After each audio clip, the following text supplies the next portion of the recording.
jiri doonta challenge boqotiyo nasiiba oo labadaas lambar lagu soo kala xaray doono soo dhawaada tusaale haddaan idin tusiyo lambarkan iyo lambarkan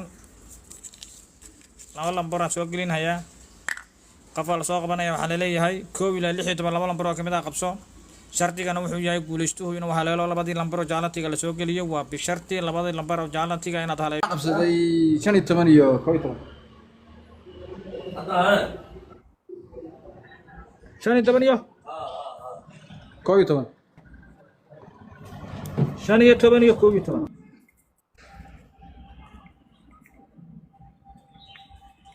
وكما walaalkay labadii lambarna waxa ku jira waan kaaga madalinaynaa soo qaybgalkaaga labada lambar oo challenge ku jira waxay kala hayaan lambarka 8aad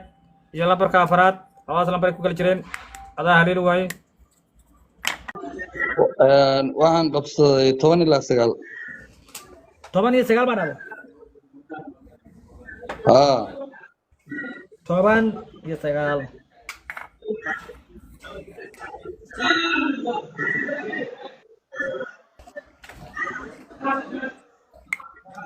وكما walaalkay labadii lambarna waxa ku jira waan kaaga madalinaynaa soo qaybgalkaaga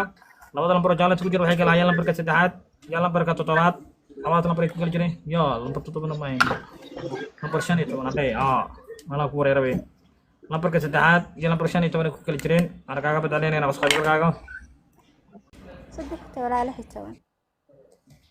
13 iyo 16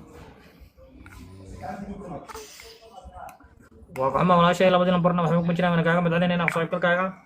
labada lambar oo challenge ku jira waxay kala hayaan lambarka 5aad iyo lambarka 14aad labada lambar ay ku kala jireen waad haleeli weyday